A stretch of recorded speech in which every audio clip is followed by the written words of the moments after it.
Hello friends, welcome to do practice. Last video में हमने किया था अकाउंट्स में कि जब फर्म डिज़ोल्व होती है तो क्या अकाउंटिंग प्रोसीजर फॉलो करते हैं। तो उसमें एक प्रोसीजर होता है कि सबसे पहले हम अकाउंट बनाते हैं, रियलाइजेशन अकाउंट, जहाँ पे सारी एसेट्स को डिस्पोज ऑफ किया जाता है और लायबिलिटीज़ को पे आउट किया जाता है। तो हमने लास्ट वीडियो में डिस्कस किया था कि ये अकाउंट, रियलाइजेशन अकाउंट कैसे प्रिपेयर होता है और क्या कैसे हम एसेट्स को डिस्पोज ऑफ करते हैं, क्या एंट्रीज होगी, जब एसेट्स से जो सोल्ड आउट करेंगे तो पैसा आएगा तो कैसे एंट्री होगी, एक्सपेंसेस की कैसे ट्रीटमेंट करेंगे, सब कुछ हमने इस अकाउंट का सब कुछ हमने डिस्कस किया हुआ है लास्ट वीडियो में। आप पहले वो चेक कर लीजिए। आज हम रिमेनिंग अकाउंट्स डिस्कस करेंगे। चार अकाउंट टोटल है। फर्स्ट है रियलाइजेशन अकाउंट, उसके बाद पार्टनर्स लोन अकाउंट, उसके बाद पार्टनर्स कैपिटल अकाउंट, लास्ट है कैश या बैंक अकाउंट। तो एक अकाउंट हम डिस्कस कर चुके हैं लास्ट वीडियो में। आज हम डिस्कस करेंगे partners loan account, capital account और कैश या बैंक अकाउंट। तो पार्टनर्स लोन अकाउंट का हमें पता है कि हम रियलाइजेशन अकाउंट में पार्टनर के लोन को ट्रांसफ़र नहीं करते हैं। हम पार्टनर की वाइफ के लोन को ट्रांसफ़र करेंगे बट पार्टनर के लोन को ट्रांसफ़र नहीं करते हैं, क्योंकि जब हम सारी आउटसाइडर लाइबिलिटीज़ जो है, हमारी क्रेडिटर्स की पेमेंट है, बीपी है, जितना भी लाइबिलिटीज़ हैं, जब हम उन सब की पेमेंट कर देते हैं, जब सबकी पेमेंट हो जाती है आउटसाइड लाइबिलिटीज़ की, उसके बाद हम पेमेंट करते हैं पार्टनर के लोन की। तो अगर फर्म ने पार्टनर से लोन लिया हुआ है, किसी भी पार्टनर से लोन लिया हुआ है, तो फर्म पार्टनर के लोन की पेमेंट करेगी, बट वो रियलाइजेशन अकाउंट में पेमेंट नहीं करेगी, वो अलग से अकाउंट बना के पेमेंट करेगी। जब फर्म सारी पेमेंट कर चुकी होती, सारी आउटसाइड लायबिलिटी की पेमेंट कर चुकी होती है, तो उसके बाद कुछ पैसा बचता है तो फर्म पेमेंट करती है पार्टनर के लोन की। तो इसी वजह से सेकेंड नंबर पे हमारा पार्टनर लोन अकाउंट बनता है जब कोई फर्म डिसॉल्व होती है। तो जब फर्म पार्टनर के लोन की पेमेंट करती है तो उसकी एंट्री क्या होती है, partners loan account debit to cash या बैंक अकाउंट। मतलब कैश या बैंक हमारी फर्म से जा रहा है और partners capital account, partners loan account debit होगा। तो जब फर्म पार्टनर के लोन की पेमेंट करेगी तो एंट्री होगी partner loan account debit to cash या बैंक अकाउंट। जैसे कि मान के चलो कि हमारे एसेट्स थी हमारी 4 लाख की, हम एग्जांपल के तौर पे लेके चल रहे हैं, और लायबिलिटीज़ थी हमारे 3 लाख की। तो अभी लायबिलिटीज़ को पे आउट करने के बाद जो हमारा 1 लाख रुपीज़ रह गया, इस 1 लाख रुपीज़ से हम फिर पेमेंट करेंगे पार्टनर के लोन अकाउंट की। तो आउटसाइडर लायबिलिटीज़ को पे आउट करने के बाद जो रिमेनिंग अमाउंट बचता है फर्म के पास, उस रिमेनिंग अमाउंट में से फर्म अपने पार्टनर के लोन की पेमेंट करती है। अगर फर्म ने किसी पार्टनर से लोन लिया हुआ है तो ये वाला अकाउंट बनेगा पार्टनर लोन अकाउंट। उसके बाद नेक्स्ट पॉइंट आता है, हमारा थर्ड अकाउंट आता है पार्टनर्स कैपिटल अकाउंट। कि जैसे ही फर्म पार्टनर्स कैपिटल अकाउंट बनाती है, तो पार्टनर्स कैपिटल अकाउंट जब हम प्रिपेयर करते हैं तो उसमें हम क्या करते हैं, कुछ भी अगर रिज़र्व आया है पार्टनर का तो उसको हम क्रेडिट साइड लिखेंगे, कोई रिज़र्व आया है तो उसको लिखेंगे, जो उनका कैपिटल का बैलेंस है पहले से कैपिटल बैलेंसेस वो लिखे जाएंगे। अगर साथ साथ कोई उनको प्रॉफिट का शेयर मिला है तो वो लिखा जाएगा। मीन्स जितना भी उनको जो कुछ मिला होगा वो सब क्रेडिट साइड लिखा जाएगा, और जो कुछ उनका हुआ होगा, जैसे उन्होंने कोई ड्राइंग्स की है तो वो डेबिट साइड आएंगी। उन ड्राइंग्स के ऊपर अगर इंटरेस्ट चार्ज हो गया, इंटरेस्ट ऑन ड्राइंग आ गया तो क्रेडिट साइड आएगा। अगर उन्होंने कोई जो है विड्रॉ कर लिया, उन्होंने कोई कैश, अगर कैश विड्रॉ कर लिया, कैश विड्रॉ कर लिया तो वो भी डेबिट साइड आएगा। तो जब हम इन सब की एंट्रीज कर लेते हैं पार्टनर्स कैपिटल अकाउंट में, तो उसके बाद हमें इस अकाउंट को भी क्लोज़ करना होता है। तो इस अकाउंट को क्लोज़ करने के लिए हम क्या करते हैं कि अगर हमारे पार्टनर के कैपिटल का बैलेंस डेबिट आ रहा है, डेबिट मीन्स उसकी डेबिट साइड तो ज़्यादा है, अगर उसकी एक्सेस डेबिट साइड है, अगर डेबिट साइड ज़्यादा है तो क्या इसका मतलब क्या हुआ कि पार्टनर्स ने ड्राइंग्स तो ज़्यादा की हैं, पैसा ज़्यादा निकाला है, बट पार्टनर्स का फर्म में पैसा कम है। तो अभी जितना ज़्यादा उसने निकाला है, फॉर एग्जांपल यहाँ पर 1 लाख रुपीज़ आया था क्रेडिट बैलेंस, और डेबिट बैलेंस उसका आया है 1,20,000 रुपीज़। तो अभी डेबिट बैलेंस कितने से ज़्यादा है, 20,000 रुपीज़ से, तो वो 20,000 रुपये उस पार्टनर को देने पड़ेंगे फर्म को। सीधी सी बात हो गई हमारे क्लियर कि पार्टनर्स कैपिटल अकाउंट का जब डेबिट बैलेंस ज़्यादा होगा, जब उसका डेबिट बैलेंस में जब उसने ज़्यादा विड्रॉ किया होगा, ज़्यादा पैसा निकाला होगा, तो जितना पैसा उसने एक्स्ट्रा निकाला हुआ है, क्योंकि हमें दोनों इक्वल करने हैं यहाँ पे, तो हमें ये अकाउंट क्लोज करना है। तो अकाउंट क्लोज करना है तो 1 लाख तो उसका फॉर्म के अंदर है और उसने 120 निकाल लिए, तो उसने कितना एक्स्ट्रा पैसा निकाला, 20,000 रुपीज़। तो जितना भी पैसा उसने निकाला है तो उसके लिए हम क्या करेंगे, उससे 20,000 रुपये, जितना पैसा उसने निकाला है, फिर जितना बैलेंस ज़्यादा है उसका डेबिट साइड का, वो पैसा हम पार्टनर से मंगवा लेंगे। तो इसके लिए हम एंट्री क्या करेंगे कि इसमें लिखा जाता है कि bring cash to clear off his debit balance, कि जब उसका डेबिट बैलेंस, जैसे कि हमने देखा कि 20,000 रुपये डेबिट बैलेंस है, उसको क्लियर ऑफ करने के लिए हम क्या करेंगे, उससे कैश ब्रिंग करवा लेंगे, उससे कैश मंगवा लेंगे। तो उसके लिए एंट्री क्या होगी, कैश या bank account debit to partners capital account. Simple सी एंट्री है कि अगर हमें पार्टनर से पैसा मंगवाना है, और हम पार्टनर से पैसा कब मंगवाएंगे, जब उसका डेबिट बैलेंस ज़्यादा होगा, तो उस डेबिट बैलेंस को क्लियर करने के लिए हम एंट्री करेंगे, पैसा मंगवाएंगे और एंट्री करेंगे कैश या bank account debit to partners capital account. Same ऐसा ही हमारा केस आता है कि अगर मान के चलो, तो डेबिट बैलेंस वाला केस था, मान के चलो कि अगर उसका क्रेडिट बैलेंस है 120 का और डेबिट बैलेंस है उसका 1 लाख का, तो इस केस में क्या होगा कि उसका क्रेडिट बैलेंस ज़्यादा है डेबिट बैलेंस से। क्रेडिट बैलेंस उसका 120 है और डेबिट बैलेंस 1 लाख है, मीन्स उसके फॉर्म में तो 120 लाख रुपीज़ लगे हुए हैं, बट अभी उसने सिर्फ 1 लाख रुपीज़ ही निकाले हैं। तो कितना ज़्यादा और उसका फॉर्म में है, 20,000 रुपीज़ और भी उसका फॉर्म में है, क्योंकि अभी उसने 1,20 उसका बनता है, उसने 1 लाख निकाला है, तो 20,000 उसका और बनता है जो उसको देना चाहिए, तो हम वो 20,000 रुपये उसको दे देंगे। तो उसकी एंट्री क्या हो जाएगी हमारी, cash paid to partners for his credit balance, की जो उसका क्रेडिट बैलेंस है 20,000 रुपीज़ का, या फिर जितना भी बैलेंस बनता है उसका, उसकी हम पेमेंट करेंगे पार्टनर को। इससे पहले वाले केस में हमने पार्टनर से पैसा मंगवाया है, पर अब हम उस पार्टनर को पैसा देंगे। तो जब पार्टनर को उसके क्रेडिट बैलेंस का पैसा दिया जाएगा, तो एंट्री होगी partners capital account debit to cash या बैंक अकाउंट, क्योंकि जब पार्टनर से उसका डेबिट बैलेंस ज़्यादा होगा तो उससे पैसा मंगवाना पड़ेगा, ताकि दोनों अकाउंट क्लियर हो जाए, दोनों बैलेंसेस इक्वल हो जाए। हमें ओवरऑल इस पार्टनर्स कैपिटल अकाउंट को क्लोज करना है, बंद करना है। तो बंद करने के लिए हमें डेबिट और क्रेडिट दोनों इक्वल रखनी पड़ेंगे साइड, और अगर डेबिट साइड ज़्यादा है तो मीन्स पैसा ज़्यादा निकाला हुआ है फॉर्म से, तो हम वो पैसा मंगवा लेंगे। तो एंट्री होगी कैश या bank account debit to partners capital account. और अगर उस पार्टनर का क्रेडिट बैलेंस ज़्यादा है, मीन्स फॉर्म में ज़्यादा पैसा लगा हुआ है, फॉर्म में ज़्यादा पैसा है, बट उसने निकाला कम है, तो उस क्रेडिट बैलेंस को इक्वल करने के लिए जितना भी पैसा उसका ज़्यादा लगा हुआ है फॉर्म में, जितना पैसा उसका बनता है क्रेडिट साइड का, वो हम उसको पेड कर देंगे। तो एंट्री हमारी क्या होगी, partners capital account debit to cash या बैंक अकाउंट। 3 अकाउंट हमारे हो गए क्लियर। लास्ट अकाउंट बचता है हमारा कैश या बैंक अकाउंट। उसके बाद हमारा 4th अकाउंट बनता है कैश या बैंक अकाउंट, और ये बिल्कुल लास्ट अकाउंट होता है। इसके बाद हमारे फॉर्म के सारे अकाउंट क्लोज हो जाते हैं। सबसे पहले हमने जब बैलेंस शीट को क्लोज कर दे, सब एसेट्स लायबिलिटीज़ को सेल करके उसके बाद हमने उस रियलाइजेशन अकाउंट में, उसके बाद हमने किसी पार्टनर का लोन था तो उसकी पेमेंट कर दी। उसके बाद 3rd अकाउंट हमने बनाया कि किसी पार्टनर की पेमेंट करनी हुई कैपिटल से रिलेटेड, या फिर अगर उससे को पेमेंट करनी हुई, या तो पेमेंट करनी हुई या उससे पैसा मंगवाना हुआ, तो वो भी हमने क्लियर कर दिया।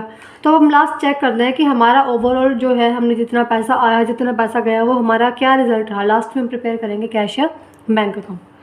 तो कैश या बैंक अकाउंट बनाया जाता है जब सारे अकाउंट बन जाते हैं और ये कैश बैंक अकाउंट लास्ट में क्लोज किया जाता है। तो इसको हम इसकी एंट्री कैसे होगी कि जो भी हमारा ओपनिंग बैलेंस होगा कैश का, और जो भी रिसिप्ट्स होंगी हमारी, जो भी कैश में रिसिप्ट्स आएंगे, जितने भी पैसा आएगा, उन सबको हम लिखते हैं डेबिट साइड में, उन सबको डेबिट साइड में लिखा जाता है, और जो पेमेंट्स होगी उसको हम क्रेडिट साइड में लिखते हैं। सिंपल सी बात कि opening balance of cash and bank and all the receipt are entered on the debit side of cash account of this account, कि ओपनिंग बैलेंस जो हमारा कैश का होगा और जो हमारी रिसिप्ट होंगी वो सब हमारी कैश अकाउंट या बैंक अकाउंट के डेबिट साइड रिकॉर्ड की जाएंगी। ऐसे ही and payment are the entered in the credit side of the account, और पेमेंट हम क्रेडिट साइड रिकॉर्ड करते हैं इस अकाउंट के। ये थ्योरेटिकल गिवन आपको एक पैराग्राफ में गिवन है बुक के अंदर, बट मैंने इसको एक अकाउंट में प्रिपेयर किया ताकि आपको ये देखने में ईजी हो और याद रखने में भी ईजी हो कि रिसिप्ट एंड ओपनिंग बैलेंस इस तरफ आएगा और पेमेंट हमारी क्रेडिट साइड आएंगी। साथ साथ ये अकाउंट हमारा बनाया जाता है, मतलब कैश अकाउंट या बैंक अकाउंट कन्फर्म बनेगा सिर्फ पार्टनर्स लोन अकाउंट में। ऑप्शन हो सकता है कि किसी पार्टनर से लोन लिया होगा तो पार्टनर्स लोन बनेगा। अगर किसी पार्टनर से लोन लिया ही नहीं तो हम उसकी पेमेंट भी क्यों करेंगे, तो फिर वो वहाँ पे वो लोन अकाउंट नहीं बनेगा। बट कैश या बैंक अकाउंट तो बनेगा ही बनेगा। और इसके अंदर हम करते हैं लास्ट में हम दोनों साइड का टोटल करते हैं, डेबिट साइड का भी और क्रेडिट साइड का भी। And both of sides are must भी इक्वल, दोनों साइड हमारी इक्वल आनी चाहिए। जैसे कि अगर हमारा ओपनिंग बैलेंस 40,000 रुपीज़ का है और हमारी रिसिप्ट हुई 60,000 रुपीज़ की, तो हमने ओवरऑल अपने बैंक से अपनी फर्म की पेमेंट की 1 लाख की, तो इनका जो ओवरऑल टोटल आया वो हमारा आया 1 लाख और 1 लाख। तो both side debit and credit of cash या bank account must be equal, दोनों इक्वल होने चाहिए। और अगर दोनों साइड इक्वल आती है तो मीन्स जो हमारी अर्थमेटिकल एक्यूरेसी है या फिर जो हमारी वहाँ से हमारा अकाउंट्स वेरीफाई होता है कि दोनों ही इक्वल है, इसका मतलब हमारा क्वेश्चन ठीक है, हमने जो एंट्रीज़ की हैं वो ठीक है, साथ साथ जो हमने अकाउंट्स क्लोज किए हैं वो भी ठीक है। तो जैसे हमारा बैलेंस शीट में बनता है कि लायबिलिटी और एसेट साइड्स इक्वल आनी चाहिए, लायबिलिटी साइड और एसेट साइड दोनों इक्वल आनी चाहिए। ऐसे ही हमारा कैश या बैंक अकाउंट होता है कि उसकी डेबिट साइड और क्रेडिट साइड इक्वल आनी चाहिए। अगर दोनों इक्वल हैं तो इसका मतलब हमारी एक्यूरेसी, हमारा क्वेश्चन वेरीफाई होता है कि हमने सब कुछ सही किया है, अकाउंट्स अच्छे से क्लोज किए हैं। तो आई होप आप सबको समझ में आया होगा। हमने 4 अकाउंट्स किए हैं, एक अकाउंट हमने लास्ट वीडियो में डिस्कस किया था और 3 हमने इस वीडियो में डिस्कस किए हैं। अब एक छोटा सा पॉइंट हमारा और रहता है इसी के अंदर कि एक डिफरेंस रहता है हमारा रिवैल्यूएशन अकाउंट में और रियलाइजेशन अकाउंट में।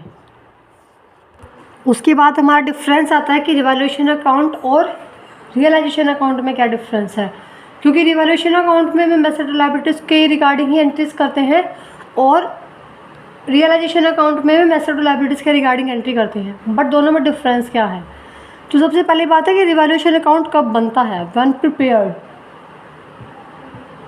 तो रिवैल्यूएशन अकाउंट तब बनेगा जब हमारी पार्टनरशिप फर्म रिकॉन्स्टिट्यूट होगी, या हम कह सकते हैं जब पार्टनरशिप का डिसोल्यूशन होगा तो रिवैल्यूएशन अकाउंट बनेगा, और जब पार्टनरशिप फर्म का डिसोल्यूशन होगा तो रियलाइजेशन अकाउंट बनेगा। क्योंकि जब पार्टनरशिप का डिसोल्यूशन हुआ है, पार्टनरशिप कब डिसॉल्व होगी, जब पुराने एग्रीमेंट में चेंज आएगा। पुराने एग्रीमेंट में चेंज कब आएगा, या तो जब किसी नए पार्टनर का एडमिशन होगा, या किसी पार्टनर की रिटायरमेंट होगी, या किसी पार्टनर की डेथ होगी। तो रिवैल्यूएशन अकाउंट तब बनेगा जब किसी पार्टनर की डेथ होगी, रिटायरमेंट होगा, या किसी नए पार्टनर का एडमिशन होगा। क्योंकि रिवैल्यूएशन अकाउंट हमारा तब बनता है जब पार्टनरशिप डिसॉल्व होती है। पार्टनरशिप डिसॉल्व हुई मीन्स पुराना एग्रीमेंट ख़त्म, नया एग्रीमेंट शुरू हो गया। नया एग्रीमेंट शुरू होगा क्योंकि कुछ ना कुछ पार्टनर्स में चेंज हुआ होगा या उनकी रेशो में चेंज हुआ होगा। तो सिंपल सी बात, revaluation account when prepared when partner admission या पार्टनर रिटायरमेंट या पार्टनर डेथ। उसके बाद बात आती है कि रियलाइजेशन अकाउंट कब बनता है।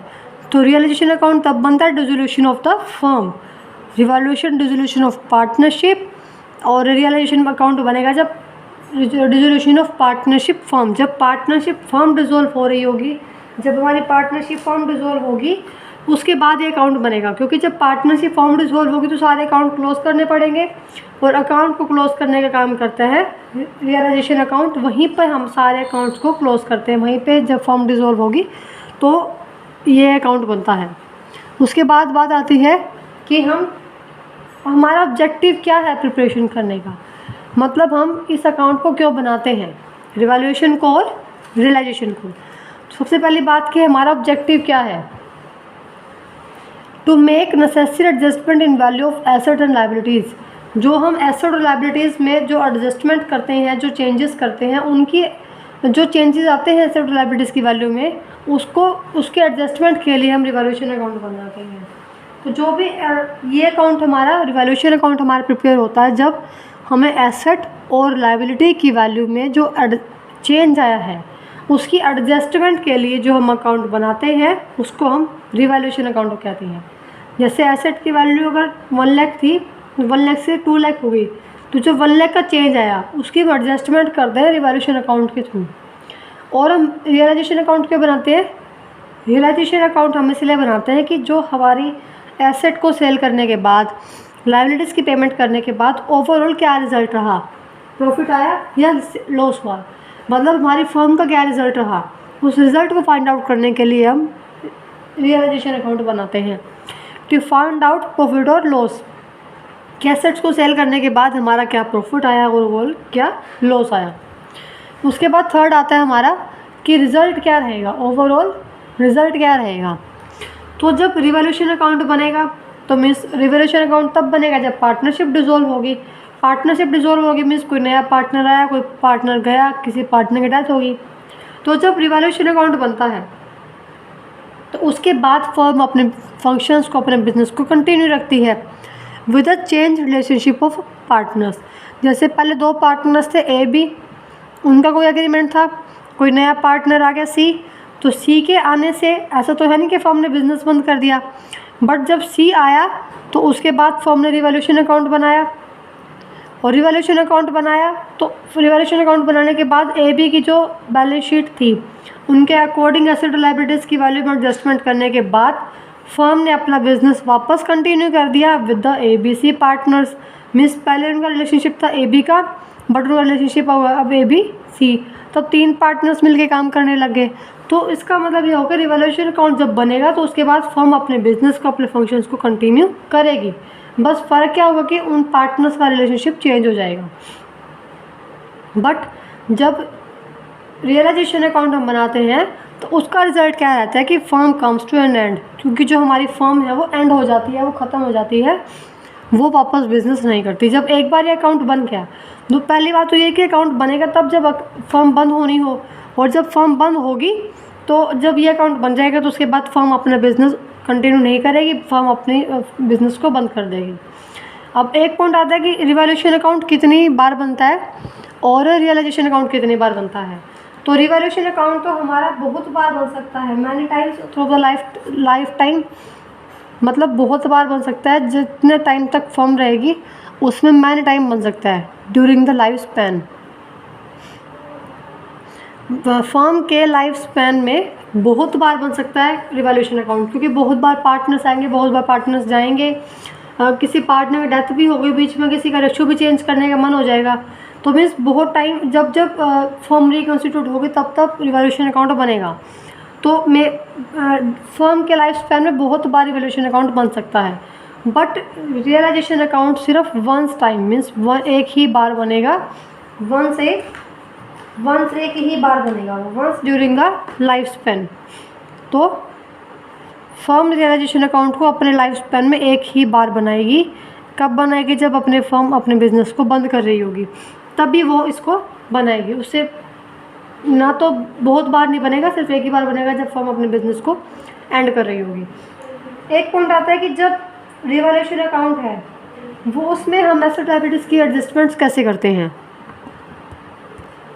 तो लास्ट डिफरेंस आता है कि रिवॉल्यूशन अकाउंट में हम सिर्फ डिफरेंस रिकॉर्ड करते हैं, जो डिफरेंस आता है हमारा मार्केट वैल्यू और बुक वैल्यू का, तो हम सिर्फ उसी को रिकॉर्ड करते हैं, difference between the market value और book value, difference between the market value of asset and liabilities और the book value of asset and liabilities, उसी को रिकॉर्ड करते हैं।